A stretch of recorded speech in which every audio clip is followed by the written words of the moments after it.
Saturday was my first out of my 2 main days of filming in London for my short film. I travelled up on the Friday night, so it meant I could be up really nice and early and ready to start the day.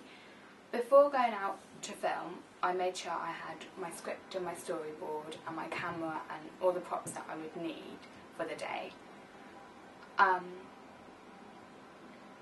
The first location I decided to film at was in the Tube, as I thought I could gather all the shots within the Tube station, and that was quite a big list, so that would be ticked off the box. There was a few issues though raised with my chosen location, and although I feel that by using the Tube it was a really good representation of London, I did have to overcome these issues. Firstly, the Tube can get really busy, and although Mile End is in Zone 2 and on the Central Line, on weekends it is a more quiet station than many of the other central locations. Therefore, I thought not only was it easily accessible from Hannah's flat, but also there would be less disturbance from the general public in my filming, but also you kind of get the real feel of like a central location in London.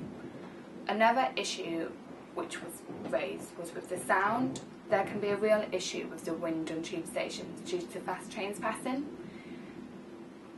Therefore, it meant I roughly had about 2 minutes to film at a time, because I wanted to kind of film when the trains weren't coming in, which I thought was going to be a really big challenge, but actually it kind of meant that I made sure I had my shots ready whilst the train was coming in, and then I was ready to press play when they'd gone. The second part of my filming, which I was aiming to ensure I had completed on the Saturday, although on the Sunday when it was really wet and windy I kind of wish I'd saved the inside jobs for then, was the filming inside the flat.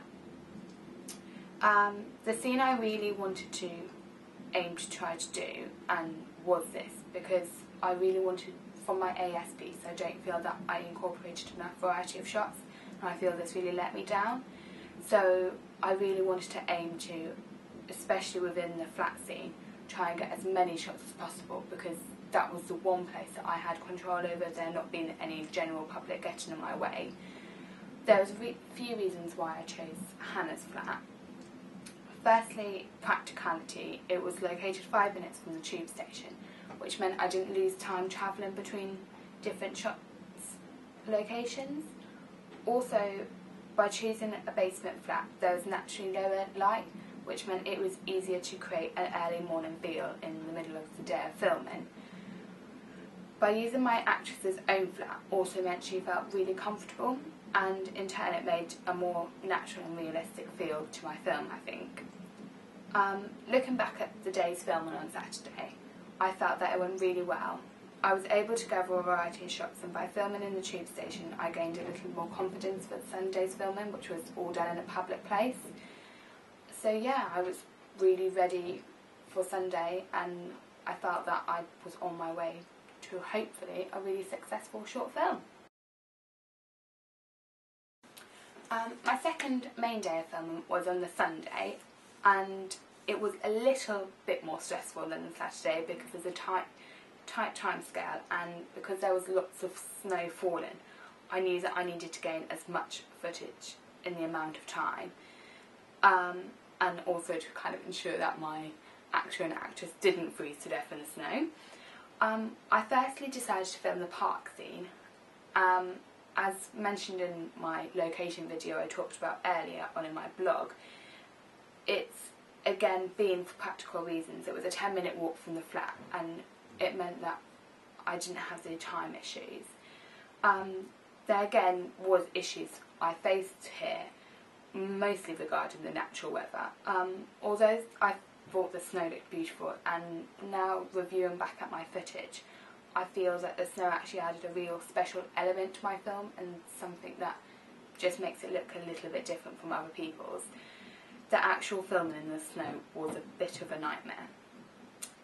Firstly, trying to ensure that the camera didn't get really wet whilst I was filming, so it did kind of mean taking off my coat in the freezing cold and put it over the camera.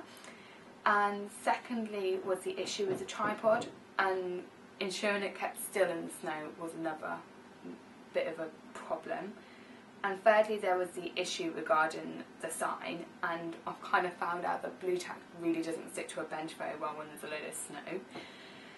So once I've kind of overcome these issues, I actually kind of looked back and thought the park was perfect. I chose it purposely because I felt that it was such a peaceful area in a central location of London, and also there was not a massive issue with background noise because it was such a quiet area.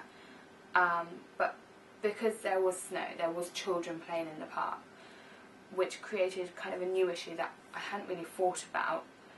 Because although you are allowed to film in a public place and in turn allowed to film general public people without asking for consent, I was quite conscious of ensuring that, if possible, I did not capture the children on camera, as I feel with children that you should ask for the parents' permission. So that was kind of a new issue that I kind of hadn't thought about. The final scene that I needed to film was a bridge scene, and this was the one that mostly used travelling because I had to travel to Westminster Bridge. And obviously by this time the snow had really started falling. So again, I kind of wanted to kind of capture the images as quickly as possible. Again, I had another issue regarding the sign, and I kind of gave up on the blue tack and decided to try and prop it against the bridge, which meant that the time was restricted, as I had a feeling that at any moment the sign was going to fall into the Thames. So that was a bit of a stressful experience. But another issue by filming in a very open place was that there was a lot of wind to contend with, and therefore when I'm doing my post-production, I'm going to make sure that I can manipulate the sound to ensure that the wind's not overpowering, and by turning the sound down, and hopefully with the music it won't affect my footage too much. The final issue I faced again was with the busyness of the bridge. Obviously I haven't got control over it, but luckily the weather did mean that not as many people were out bracing the cold weather, and therefore not too attracted to get in front of the camera and try and grab their 5 minutes of fame. The only part that I had to refilm from Saturday was the small bit of filming that I'd done outside, because on Saturday there wasn't a huge amount of snow, but obviously on Sunday there was a lot of snow, and I didn't want to have continuity problems. So I refilmed Hannah just closing the front door and walking up the street again, which I think just makes it look so much more better than if I just kept the original footage. Also, the snow did kind of mean I was able to on Sunday grab some potential images for my poster and my film review, because it kind of made it seem a bit more magic, and I think that for a poster and a film review it looks better to take separate images than to just do a print screen of the actual film. Overall, I think that my filming weekend went really well, and I'm really looking forward to reviewing and editing my footage that I have produced and just kind of seeing how it all fits together, and fingers crossed that it'll be a good film.